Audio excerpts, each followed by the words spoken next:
시황맨의 주식 이야기 오늘의 시장 브리핑 방송 시작하겠습니다. 오늘 시장이 이제 초반에 나쁘지 않았는데 이제 좀 1시간 만에 상승 분위기가 좀 바뀌는 그런 형태가 됐죠. 일단 미증시 상승 효과가 그렇게 크진 않았다. 이제 그동안 오늘 전까지 코스피가 이틀 동안 한 100포인트 정도 빠졌기 때문에 어지간한 어떤 재료 좀 센 재료 나오면은 거의 한 4, 50포인트 정도 올라갈 수 있는 힘이 좀 있었어야 됐거든요. 근데 미증시가 적게 올라온 건 아니지만 그러니까 호재가 없는 반등이었다라는 평가가 좀 있었죠. 그냥 많이 빠져서 많이 빠지고 일부 기업들의 어떤 실적이라든가 뭐 펩시 같은 데 그러니까 이런 데 어떤 실적이라든가 이런 거 정도 가지고 올라온 거라서 뭐 이렇게 딱히 이렇게 좀 호재가 있어서 올라온 건 아니다. 그리고 이제 지수만 올라갔으면 괜찮은데 뭐 원자재라든가 금리를 같이 달고 올라가 버렸잖아요. 그러니까 투자자들의 불만이 좀 있었던 것 같습니다. 불안함이죠. 정확하게 얘기하면. 그러니까 미증시 반등하긴 했지만 불안해하던 어떤 지표들까지 같이 올라가면서 그러니까 뚜렷하게 어떤 상승했다라고 이제 투자들이 체감하기에는 좀 버거웠다 이런 측면이 좀 있었던 것 같고요. 그 다음에 이제 장중에 아시아 증시 영향을 좀 받았는데 일본 신임 총리가 부의 재분배 뭐 이런 거 이야기하면서 자본이득세를 인상할 거다 이런 이야기하면서 이제 일본이 확 빠져버렸거든요. 그러니까 최근에 각국의 정책 리스크 같은 게 있잖아요.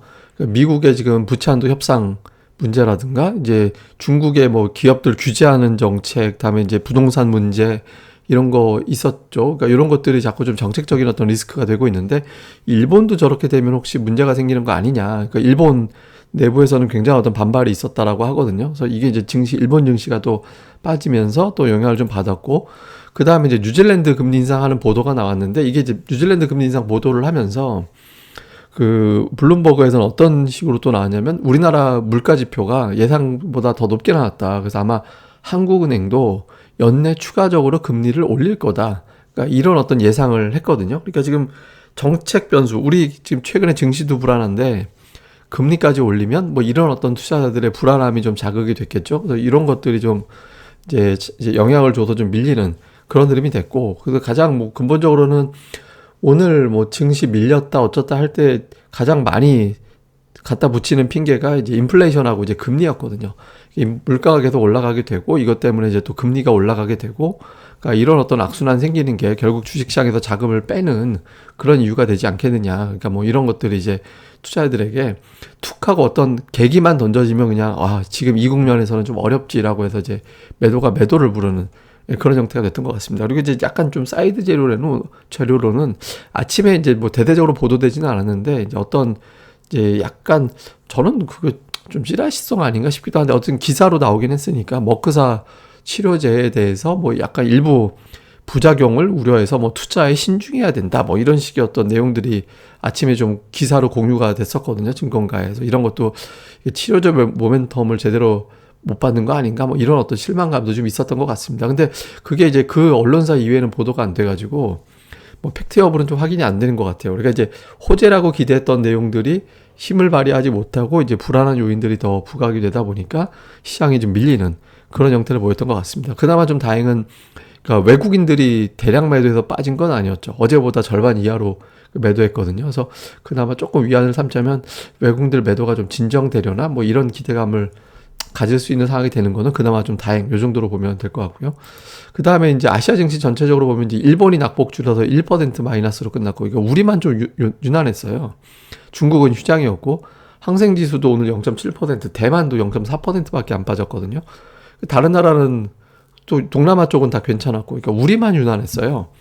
우리만 유난했다고 왜 그러나 생각을 해보면, 코스피가 자꾸 음봉 형태가 나오고 있잖아요. 우선 조정받는 양식이 되게 방식이 안 좋죠. 그러니까 작년도 제가 8월을 잠깐 팟캐스트에서는 비교를 했습니다만은 8월 같은 경우는 빠지고 반등하고 빠지고 단점은 고점이 낮아지고 저점이 낮아지긴 했지만 일정한 패턴에서 움직였거든요. 근데 지금은 그 패턴이 아니라 그냥 쭉 하고 던지기 물량, 그러니까 투매가 자꾸 나오면서 이제 추세 터널을 만들지도 못하는 형태가 됐거든요. 그때는 이렇게 빠지다가 이제 그 뭐 어느 정도 지지선 부근 나오면서 외국인들의 수급이 돌아서면서 그때 이제 쭉 하고 돌아서는 그런 패턴이 나왔거든요. 근데 지금 구도상으로는 마치 작년도 3월에 하락했을 때 일부 같이 밀리는 그런 형태가 되고 있죠. 이러다가 이제 그때 수준으로 ADR도 나올 것 같아요. 그래서 어쨌든 좀 패턴이 좀 고약해졌다. 그리고 이렇게 이제 음봉이 나오는 이유를 좀 생각을 해보면 이게 이제 제가 어제도 설명드렸습니다만 이제 그 어설프게 마이너스권으로 가면 1시, 2시 구간에 물량이 확 늘어난다. 그러니까 이런 형태가 좀 반복될 수 있거든요. 그러니까 이게 지금 이날도 보면 10월 1일도 1시 구간 되면서 밀렸죠. 그때는 좀 물량이 많지 않았다는 얘기고, 다음에 어제 같은 경우는 좀 본격적으로 밀렸죠. 1시에서 쭉 하고 밀렸고, 오늘 아침은 그거하고 상관없을 텐데 어쨌든 그게 좀 더해졌던 것 같고, 1시 구간에서 밀렸다가 반등 시도하다가 2시 구간에서 또 밀렸잖아요.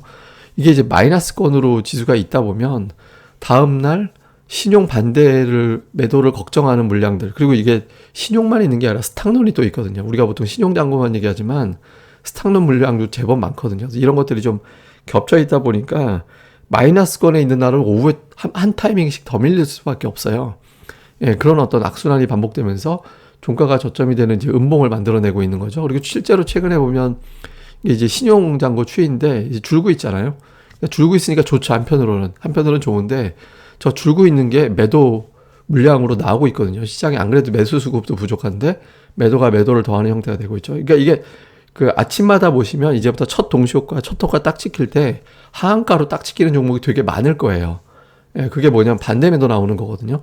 아침에 동시효과 하자마자 하한가 호가로 딱 나오는 종목은 그거는 이제 반대 매도 물량이 시초가에 물론 이제 그렇다고 시초가에 하한가로 출발하진 않지만 그런 종목이 많아지는 거는 지금 반대 매도 대상이 많이 늘어나 있다라는 거거든요. 근데 그게 또 어느 정도 일정한 수준이 되면, 예, 그 물량은 또 이제 오히려 좀 가벼워지면서 신용이 또 매수 수급으로 바뀌면서 이제 돌아서는 계기가 되긴 하죠. 근데 지금 이제 이런 안 좋은 사이클이 걸렸다. 이거 약은 단순합니다. 그냥 지수가 오늘 종가 대비 넉넉하게 올려다 놓으면 돼요. 한 2% 정도 올려놓으면 그 다음날 또 2% 빠지지 않는 한 2% 정도 여유가 되면서 신용 반대 물량이 더 이상 안 나오는 단계로 바뀌게 되거든요. 그러니까 하루 급반등이 나오면 그 아주 센 반등 하루만 나와주면 이제 이런 패턴에서 좀 벗어날 수 있죠. 그래서 하루 정도 코스피는 한 40포인트 막 이상, 코스닥도 거의 한 2% 정도 급반등이 좀 나와주면 요 패턴은 이제 좀 사라질 수 있다. 그래서 이제 요 흐름이 한 번은 좀 꺾여주는지가 되게 중요할 것 같습니다. 그러니까 수급에서 외국인데 어제보다는 좀 매도를 그나마 덜 했다. 다음에 이제 기관이, 제가 이제 금융투자는 어차피 이번 주에 매수 전환 가능성이 높다라고 말씀드렸죠. 근데 조금 반가운 게 이제 투신이 물량을 좀 받았다라는 거고, 그러니까 외국인들 매도를 줄긴 했는데 이제 줄인 거 가지고는 안 되고, 이제 내일장 정도에서는 이거 다시 2배로 늘어나느냐, 이거에서 뚝 떨어지거나 매수로 바뀌느냐, 이게 되게 중요하거든요. 그래서 내일장 수급이 좀 중요해질 것 같고, 다음에 이제 업종으로 보면 외국인들 의약품, 통신, 전기가스 이런 거 다 경기 방어주로 분류가 되는 거잖아요. 다음에 이제 그 기관 같은 경우는 의약품 팔고 전기전자 팔고, 그러니까 순매수하긴 했는데, 그러니까 매수했다고 하는 종목들 보면 금융, 그러니까 금리 올라갈 거 대비해가지고 금융을 왕창 산 거잖아요. 보험 안에 이제 또 금융 들어가니까 의미가 없고, 그다음에 서비스 업종 같은 경우는 뭐 인터넷주들 뭐 이런 것들 매수한 거고, 그러니까 기관도 표면적으로는 순매수긴 하지만 뭐 경기가 좋아진다, 뭐 증시가 돌아선다 이런 쪽에 베팅한 종목들이 별로 아니었기 때문에 오늘 뭐 수급은 보여지는 것보다는 이제 내용이 이렇게 썩 좋지는 않았던 것 같습니다. 다음에 이제 업종별로 종목별로 보면 외국인들이 생각보다 삼성전자를 좀 덜 팔았고, 다음에 매수한 걸 보면 셀트리온, 그러니까 오늘 바이오주 되게 많이 빠졌는데, 그러니까 바이오를 좀 담은 게 특징이에요. 그리고 이제 하이닉스를 팔지 않았다라는 게 뭐 240억 갖고 매수했다라고 할 정도는 아니지만 어쨌든 매수했다라는 점, 요거는 조금 이제 의미를 둘 수는 있을 것 같습니다. 그러니까 지수 급락할 때 삼성전자, 하이닉스가 주도한 게 아니라 초반에는 얘네들 때문에 좀 빠지긴 했지만 얘네들 그래도 외국인들이 매수했다라는 거는 조금 희망이 있는 거거든요. 그래서 요거는 좀 그나마 다행 이렇게 봐야 될 거고, 그 다음에 기관은 수급이 지저분해질 때 어떻게 특성이 있냐면 순매매 상위에 ETF가 쫙 포진할 때가 별로 안 좋거든요. 이제 그런 형태를 좀 보였죠. 근데 이제 매수는 이제 SDI, 카카오, 네이버 이런 인터넷주들, 그러니까 뭐 경기하고 관련된 종목들보다는 인터넷주, 그다음에 뭐 무슨 삼성생명, 삼성화재 뭐 이런 것들을 매수했잖아요. 그래서 이제 조금 이제 현대해상, 이제 보험, 채권 이제 금리 관련해서 이제 시중 금리 관련해 가지고 좀 안전하게 투자하고 경기, 수출, IT 이런 종목들을 좀 팔고, 그러니까 뭐 기관들의 포트폴리오 구성하는 것도 이제 시장에는 별로 도움이 안 됐습니다.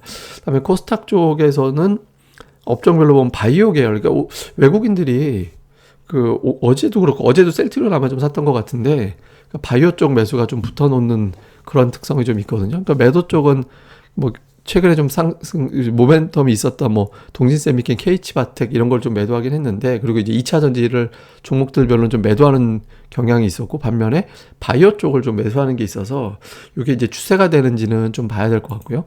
그다음에 이제 기관 같은 경우는 뭐 CJ 에코프로비엠, 동화기업, 에코프로, 그러니까 2차 전지 쪽, 그다음에 이제 미디어 관련된 종목군들, 엔터 쪽들을 여전히 이제 공을 들이고 있다라는 점이죠. 그리고 이제 매도 쪽 보면 뭐 셀트리온 헬스케어 이외에는 뭐 이렇게 특별하게 이제 업종별로 셀트리온이 이제 다 포함되어 있고, 그래서 무슨 이렇게 업종별로 딱 묶어서 설명할 수 있는 구성은 좀 아니다, 이렇게 이제 봐야겠습니다. 이제 이후에 어떤 증시의 구도를 우리가 생각을 해보면 이제 어닝 시즌이 시작이 되거든요. 오늘 이제 우리나라 이제 곧 삼성전자 실적 발표가 나오죠. 근데 이게 한 언론사에서 삼성전자 실적을 자기네들이 뭐 내부 뭐 파악한 것 같이 이렇게 보도를 해버려가지고 김이 좀 새버린 측면이 있는데, 저는 하여튼 그거 되게 잘못한 기사라고 생각하거든요. 근데 어쨌든 어닝 시즌이 시작이 되면서 시장이 이제 걱정했던 것보다는 좀 괜찮은 것 같은데 이런 쪽으로 좀 바뀌게 될 거냐, 이게 이제 중요한 어떤 계기가 하나 만들어져야 되거든요. 그러니까 지금은 일단 치료제 갖고 못 돌렸기 때문에 그 다음에 뭐 모멘텀 보면 어닝 시즌이라는, 그러니까 삼성전자 실적 발표 전후에서의, 원래 실적 발표 딱 하면 그 시기에 나오는 기계적인 매도가 있긴 합니다. 근데 이제 그거를 이제 반전시킬 수 있을 정도의 매수가 붙어주느냐, 그러니까 삼성전자의 어떤 실적 대비 주가가 좀 싸 보이는 계기가 될 거냐, 요거 이제 되게, 미국도 이제 곧 실적 시즌이 시작되니까 요 이제 실적 시즌 앞두고 이제 수급이 좀 반전이 되는지 중요하고, 또 하나는 지금 부채 한도 협상도 리스크 요인으로 본다. 사실 이거는 증권가에서는 대부분 다 그냥 큰 걱정은 좀 안 하고 있는 편이긴 하거든요. 그러니까 어차피 저렇게 하다가 뭐 디폴트는 안 갈 텐데 뭐 이런 게 있어요. 근데 이제 날짜상으로 지금 뭐 보름 간격으로, 그러니까 10월 15일, 11월 1일, 뭐 11월 15일 이렇게 이제 보름 간격으로 채권 이자를 내야 되는 게 계속 도래를 하거든요. 18일이 말이 18일이지 사실은 이제 이자 돈 내려면 다음 주 금요일 안에는 뭔가 또 좀 진도가 좀 윤곽이 나와줘야 되거든요. 그리고 이제 옐런 장관이 이제 이거 합의 안 해주면 미국 경기 침체 간다. 그러니까 안 해주면 경기 침체 간다. 잘못되면 니들 책임이야. 뭐 이렇게 돌리는 거일 수도 있잖아요. 그래서 정치권에서 어떤 진도가 나가면 불확실성 요인이 해소가 될 수도 있는데, 뭐 이렇게 이제 볼 수도 있을 거고. 그 다음에 지금 중소형주 반대 매도가 뭐 피크라는 표현을 쓰긴 했지만 이건 뭐 피크가 언제가 될지는 모르는 거고. 근데 어쨌든 지금 반대 매도가 그 오늘까지 보면 3일, 내일 아침까지 나오면 그 반대 매도가 3일까지 연속 나오게 되거든요. 그러니까 이제 그전에는 조정이 나와도 시초가 하한가 주문이 별로 없었어요. 근데 지금은 하한가 주문이 굉장히 늘어난 거 봐서는 반대 매도가 많이 나오게 되거든요. 근데 이제 반대 매도가 어느 정도 이제 몇 번이 반복되면 그때부터는 이제 이게 정점이다. 이제 반대 매도까지 나오면 이제 물량 나올 거 다 나왔다. 이렇게 되면서 또 매수가 붙기도 하거든요. 그래서 요걸 이제 과연 언제로 볼 거냐. 하여튼 좀 곧 좀 확 한번 돌릴 것 같기도 한데, 근데 이게 투자자들이 워낙 불안해서 어설프게 마이너스 있으면 막 기대감 있어 아침에 올렸다가 마이너스권으로 밀렸다 그러면 이제 순식간에 물량 확 던지는 그런 흐름이 나올 수 있어서, 내일 반대매도 나오는 거, 큰 반대매도는 오늘과 내일 이틀이 되는 거거든요. 그래서 그거를 갖다가 이제 좀 저점의 기회로 삼는 투자자들이 좀 나올지, 결국엔 이제 외국인들 수급에 달려 있다라고 봐야겠죠. 그다음에 이제부터 이제 슬슬 어떤 종목들이 우선이 될 거냐. 지금 기존 대장이라고 하면 미디어 관련된 종목들, 오징어 게임 관련했던 그런 종목군들, 다음에 이제 경제 재개방 관련된, 리오프닝 관련된 종목군들이 가장 강했잖아요.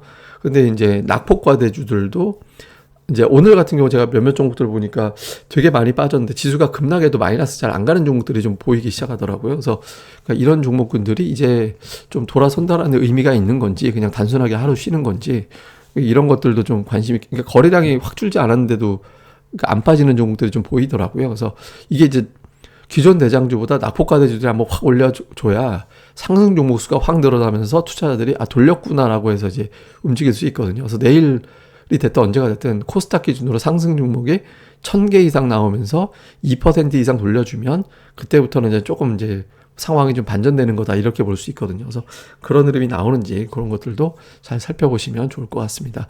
어쨌든 시장이 이제 좀 불안정하죠. 되게 이제 많이 걱정이 되실 것 같은데, 이제 늘 시장은 뭐 이렇게 흔들다가 또 돌아서고 막 그러기도 하잖아요. 그러니까 이제 지금은 뭐 이렇게 막연하게 이제 이제 걱정하고 손가락 이렇게 뭐 손톱 뜯고 뭐 그럴 때가 아니라, 그러니까 지금은 이제 뭐 계속 강조드리지만 수급 기관도 같이 물린 종목들이 있습니다. 그러니까 기관 평균 매수가 막 계산해 가지고 이제 그런 거 이제 물려 있는 종목들이 있거든요. 그래서 그런 것들에서 손절매가 나가지 않는다면 그런 종목들이 또 결국에는 시세를 돌릴 가능성이 높으니까, 그런 종목들과 최근에 이슈가 또 몰려 가지고 좀 셌던 종목들, 이런 것들을 좀 적절하게 섞어서 포트폴리오를 잘 구축하시는 게 필요할 것 같습니다. 예, 그럼 또 오늘 하루 잘 보내시고요.